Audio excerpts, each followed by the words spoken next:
மிகப்பெரிய அளவிலே பயன்படும். அதே போல் நம்முடைய மாவட்ட ஆட்சித்தலைவர் அவர்களும் நம்முடைய மற்ற அனைத்து துறையினுடைய அதிகாரிகளும் இதில் மிகுந்த அக்கறை எடுத்துக்கொள்கிறார்கள்.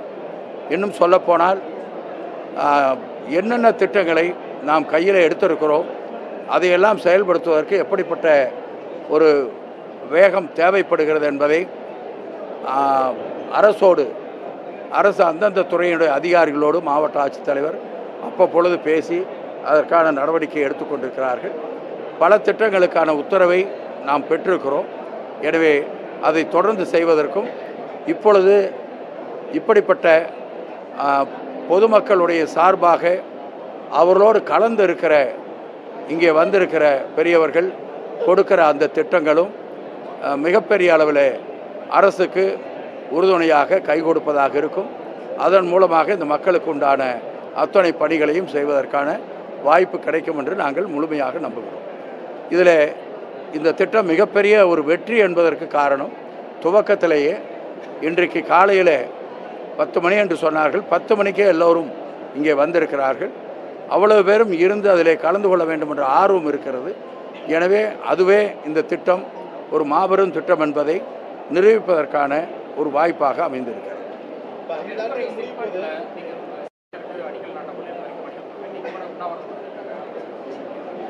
இல்லை, அதாவது அது ஏற்கனவே தெளிவாக அன்றைக்கி வந்து அவங்களோட பேசியிருக்கோம். அந்த சிஐடிபி அமைப்பதனுடைய நோக்கம் அங்கே இருக்கிற கிரவுண்ட் வாட்டரை சுத்தம் பண்ணுறதுக்கு தான் அதை பண்ணுது. இதை முதலமைச்சரிடத்தில் சொன்ன உடனேயே அதற்காக 40 கோடி ரூபாய் பணம் ஒதுக்கினாங்க. அது இல்லாமல் துணை முதலமைச்சரை நேரடியாக அங்கே அனுப்பி அந்த இடத்தை ஆய்வு செய்து அதற்கான ஏற்பாட்டை செய்தார்கள். அதற்கு பின்னாலே கூடுதலாக பணம் எவ்வளவு தேவை என்றாலும் அதை கொடுக்கலாம் என்று உத்தரவிட்டிருக்கிறார்கள். அந்த அளவில் அரசாங்கத்துடைய நடவடிக்கை எடுக்கப்பட்டது. அதற்கு பின்னாலே அதை செய்கிற பொழுது சில டெக்னிக்கல் இஷ்யூஸ் வந்தது.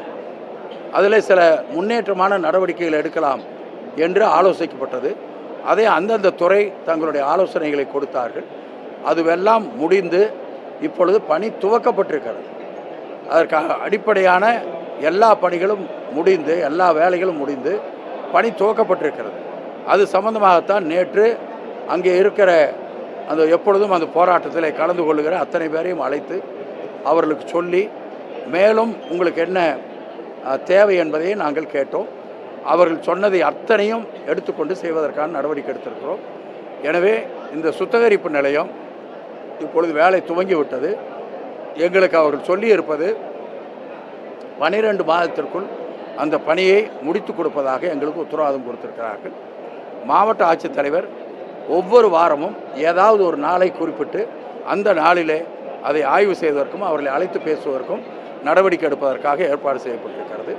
அது அல்லாமல் காற்று மாசுபடுகிறது என்பதை அதை கண்ட்ரோலுக்கு கொண்டு வருவதற்கு அந்த உரிய அதிகாரிகளுக்கு சொல்லப்பட்டிருக்கிறது.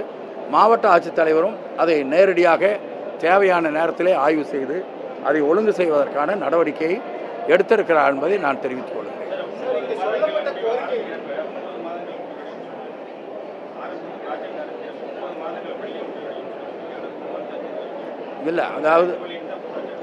அதாவது இப்பொழுது அந்த திட்டத்தில் கொஞ்சம் பெரிதாக்கப்பட்டிருக்கிறது. அது வந்து முதல்ல கொடுத்தது, அதற்கு பின்னாலே நிலத்தடி நீரை அத்தனையும் எடுத்து சுத்தம் செய்ய வேண்டும் என்று அந்த வகையிலே அந்த ஸ்கீம் வந்து கொஞ்சம் விரிவாக்கப்பட்டிருக்கிறது. எனவே அதன் காரணத்தால் தான் 12 மாதம் அவர்கள் சொல்லியிருக்கிறார்.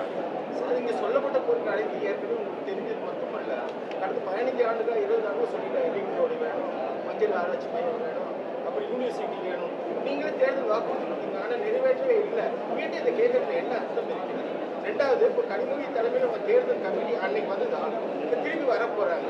தேர்தல் வாக்குறுதிக்காக மக்களிடம் கருத்து கேட்கறீங்க, ஆனால் முழுமையாக நிறைவேற்றப்படலை. ஒரு தொகுதி வாரியாக நீங்க வந்து தேர்தல் வாக்குறுதி கொடுத்துருக்கீங்க, ஆனால் அத்தனை நிறைவேற்ற முடியல. மீண்டும் கேட்கறதுல என்ன இருக்கு? எதிர்கட்சிகளே பரவாயில்லன்னு நினைக்கிறேன். நாங்கள் 2021 கொடுத்த வாக்குறுதிகளில் 90% மேலே நிறைவேற்றப்பட்டிருக்கிறது. நான் பட்டியலை வேணால் கொடுக்குறேன். 90% மேலே நிறைவேற்றப்பட்டிருக்கிறது. சில வாக்குறுதிகள் இதை நிறைவேற்றுவதற்கு வாய்ப்பு இல்லை என்று சொல்லப்பட்டிருக்கிறது. அத்தனையும் நிறைவேற்றப்பட்டிருக்கிறது. எனவே அதற்கு மேலே என்ன செய்ய வேண்டும் என்பதற்காகத்தான் இப்பொழுது இந்த தேர்தல் வாக்குறுதியை கொடுப்பதற்காக. அது மட்டுமல்ல, இன்றைக்கு கேட்பதிலே அர்த்தம் இல்லை என்று அர்த்தம் இல்லை. இதில் அவர்கள் என்ன எதிர்பார்க்கிறார்கள்? நாங்கள் ஒரு ஸ்கீமை போடுறோம், அந்த ஸ்கீமில் வேறு என்ன மாதிரி இருந்தால் சரியாக இருக்கும், உங்களை சந்திக்கிறோன்னா என்ன கேள்வி மட்டும் அல்ல, ஏதாச்சும் ஆலோசனை வரும்னு நம்புகிறோம். அது மாதிரி தான் அவங்கள நாங்கள் இப்போ கேட்குறோம். அவங்க அருமையான ஆலோசனை கொடுத்துருக்கிறார்கள், கேள்வி மட்டும் சொல்லலை. நீங்கள் தொடர்ந்து 90% அன்புமணி புத்தக வெளியிட்டு 13% வாக்கு தேர்தல் என் கூட டைரக்ட் டிபேட்டுக்கு வாங்கன்னு கூப்பிடுறாரு. தொடர்ந்து சவால் விட்டுக்கிட்டே இருக்காரு. நீங்கள் சொல்றது உண்மையா, அவர் சொல்றது உண்மையா? இங்கே பாருங்க, நான் அந்த பட்டியலை எடுத்து உங்களுக்கு கொடுத்துட்றேன். நாங்கள் தேர்தல் வாக்குறுதியில் கொடுத்த அந்த பட்டியல் இருக்குது, எது நடந்திருக்குன்னு டிக் பண்ணி உங்கள் கையில் கொடுக்குறேன். நீங்கள் அதை செக் பண்ணுங்கள். அவர் சொல்கிற மாதிரி 15% இருந்ததுனாக்கா அவர் சொல்கிறத கேட்டு 100% நிறைவேற்றிட்டாங்க. ஆனால் இன்னும் போராட்ட காலமாக தான் இருக்குது. சத்துணவு போராட்டம் பண்ணியிருக்காங்க, அங்கன்வாடி பணியாளர் போராட்டம் பண்ணியிருக்காங்க, செவிலியர் போராட்டம், தொடர்ச்சியாக போராட்ட காலமாக தமிழ்நாடு மாறிக்கிட்டே இருக்குன்னு சொல்கிறாங்க. ஆனால் நீங்கள் 100% நிறைவேற்றி அவங்க சொல்கிறாங்க 15-20 ஆண்டு காலமாக விடப்பட்ட பிரச்சனைகள் தேங்கி கிடந்தது, அதெல்லாம் ஒழுங்கு பண்ணி கொண்டுட்டு வந்துட்டுருக்காங்க. 2 விடப்பட்டிருக்கலாம், அதையும் சரி பண்ணுறதற்கான நடவடிக்கை எடுக்கப்படும் என்று தஞ்சாவூர் போயிருந்தப்போ மாண்பு முதலமைச்சர் அவர்கள் அறிவித்தார்கள். அதையும் நீங்கள் கவனிக்கணும். ஏறத்தாழ 90% நிறைவேற்றப்பட்டு விட்டது. அந்த 10% சில பிரச்சனைகள் இருக்கிறது, அதை சரி பண்ணுங்கிறதுக்காக நடவடிக்கை நாங்கள் எடுத்துக்கொண்டிருக்கோம். நான் அடுத்த கூட்டத்துக்கு வரும்போது நான் அந்த பட்டியலை வச்சுக்கிறேன், டிக் பண்ணிடுறேன். வேணா நான் 2-3 மணி நேரம் நடக்கும், முடியும்னா இருந்து கேட்டுப்போம்.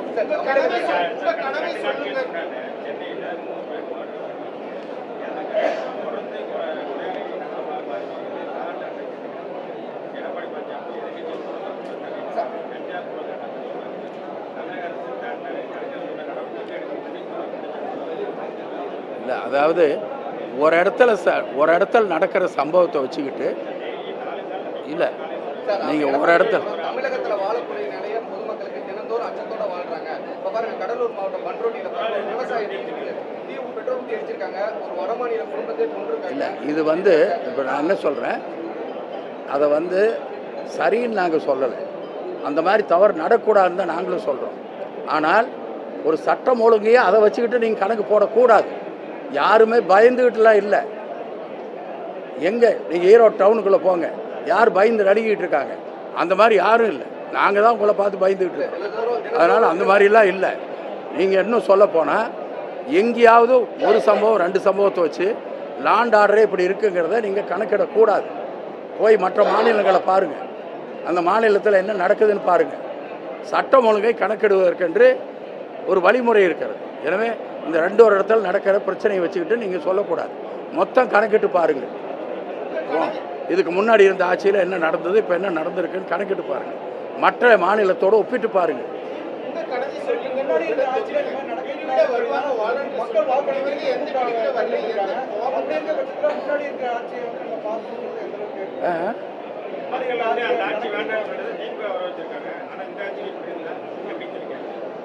நீங்கள் அதை ஒப்பிட்டு பார்த்தீங்கன்னா அவங்க அதை சொல்கிறதுக்கும் இதுக்கும் சம்மந்தமே இல்லாமல் இருக்குங்கிற, அதுக்காக ஒப்பிட சொல்கிறேன்னா ஒழிய அதிலிருந்து நாங்கள் ஒரு 2% நல்லா பண்ணுறோம் அதுக்காக இல்லை.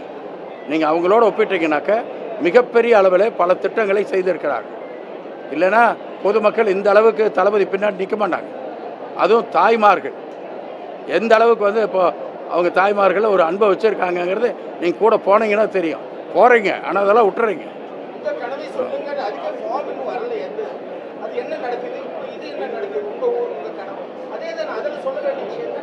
இல்லை, அதில் போயிட்டுருக்காங்க. ஒரு வேலை ஆமாம், ஒவ்வொரு இண்டிவிஜுவலுக்கு உண்டான கோரிக்கை அது போயிட்டுருக்காங்க, கொடுத்துட்ருக்காங்க. அதற்காக தனியாக வாலண்டியர்ஸ் போய் அதை பண்ணிகிட்ருக்காங்க. இது பெரிய திட்டங்களை சொல்கிறதுக்கான ஒரு எதிர்கட்சியில் ஒருங்கிணைந்தனால பயம் ஏற்பட்டது முதலமைச்சருக்கு. அதனால மற்றபடி பேசுறாருன்னு எடப்பாடி சொல்றாங்க, இவரும் சொல்றாரு, பிஜேபி சொல்றாங்க. ஏங்க நாங்கள் எது பதில் சொன்னால் கூட பயந்துக்கிட்டு சொல்கிறோம்னா என்ன அர்த்தம்? நீங்கள் இல்லை ஏதாச்சும் சொல்கிறோம்னாக்க பயந்துக்கிட்டு தான் அதை பண்ணுறோன்னு சொன்னால் இது என்ன நியாயம்னு எனக்கு புரியல.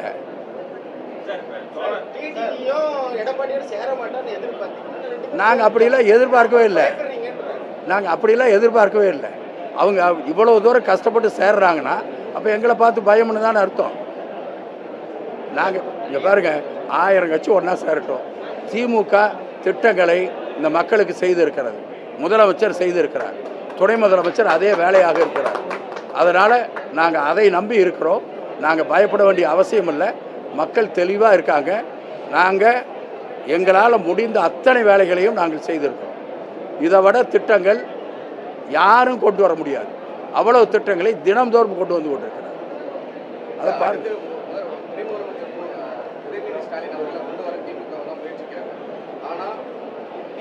சரி, அதனுடைய கூட்டணி கட்சியும் சரி, இந்த 2024 தேர்தலில் அவங்களுக்கு கடைசி தேர்தல் வந்து எடப்பாடி பழனிசாமி ஏங்க அவர்கிட்ட கடவுளா என்னங்க சொல்றீங்க? ஒரு எதிர்கட்சி அவர் வந்து அப்படித்தான் பேசுவார். வேற என்ன மாதிரி பேசுவார்? மறுபடியும் திமுக வந்து விடுமுன்னா அவர்கிட்ட சொல்லி எதிர்பார்க்க முடியும்? அப்படி எதிர்பார்க்க முடியாது.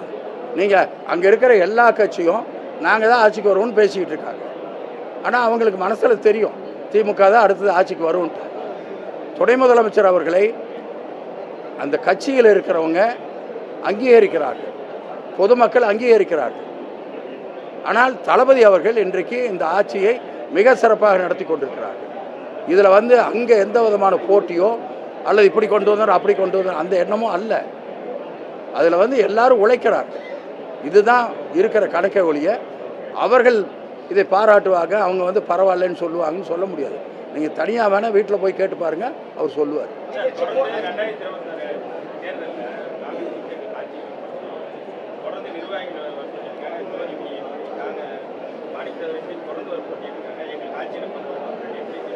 இது வந்து அறிவாலயத்தில் உட்கார்ந்து பேசக்கூடிய விஷயம்.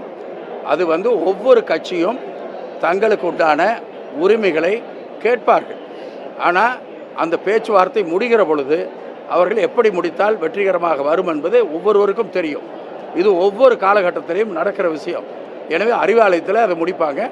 அதற்கு நாங்கள் பதில் சொல்லுவது அவ்வளவு நியாயமாகவும் பொருத்தமாகவும் இருக்காது.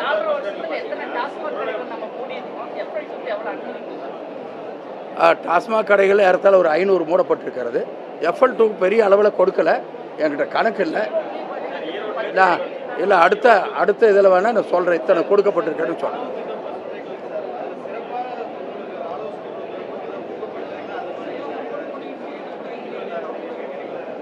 ஆமாம், இல்லை அது வந்து அவர்களை ஊக்கப்படுத்துவதற்காக அல்ல, அரசாங்கம் ஊக்கம் பெற வேண்டும் என்பதற்காக அவங்க சொல்கிறது. ஏன்னா நாங்கள் யோசிச்சு நாங்கள் பண்ணுறோம். இருந்தாலும் ஃபீல்டில் இருக்கிறவங்க, நீங்கள் வந்து நாம் வந்து போய் பார்த்து இதை செய்யணும்னு நினைக்கிறத விட ரோட்டில் நடந்து போகிற ஒருத்தர் சொல்கிறது அதை விட அதிகமாக இருக்கும். இவங்க வந்து அவங்க ஃபீல்டில் இருக்கிறவங்க, அந்த தொழிலில் இருக்கிறவங்க, இதையெல்லாம் அவங்க பார்த்துக்கிட்டு இருக்காங்க. அதனால் அவருடைய ஆலோசனையை நாம் பெற வேண்டும் என்பதற்காக செய்கிறோம்.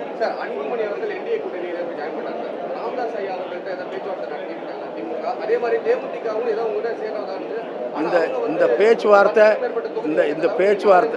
பேச்சுவார்த்தை இந்த மேட்ரு பூரா அறிவாலயத்தில் பேச வேண்டிய விஷயம். நாங்கள் பேச முடியாது.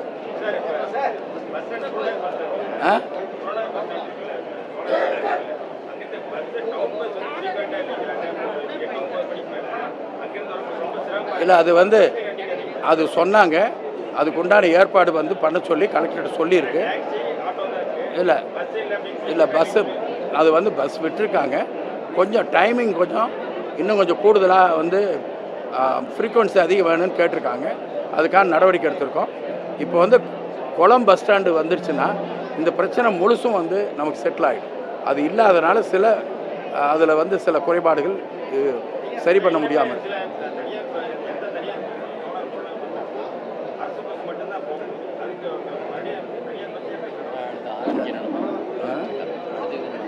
தனியார் பஸ் ஸ்டாண்டு வந்து தனியார் பஸ்களை அங்கே கொண்டு போகிறதுக்கான நடவடிக்கை எடுக்கிறோம். அது வந்து ஏறத்தாழ முடிகிற தருவாய்க்கு வந்துடுச்சு. இன்னொரு 10-15 நாளில் முடியும்.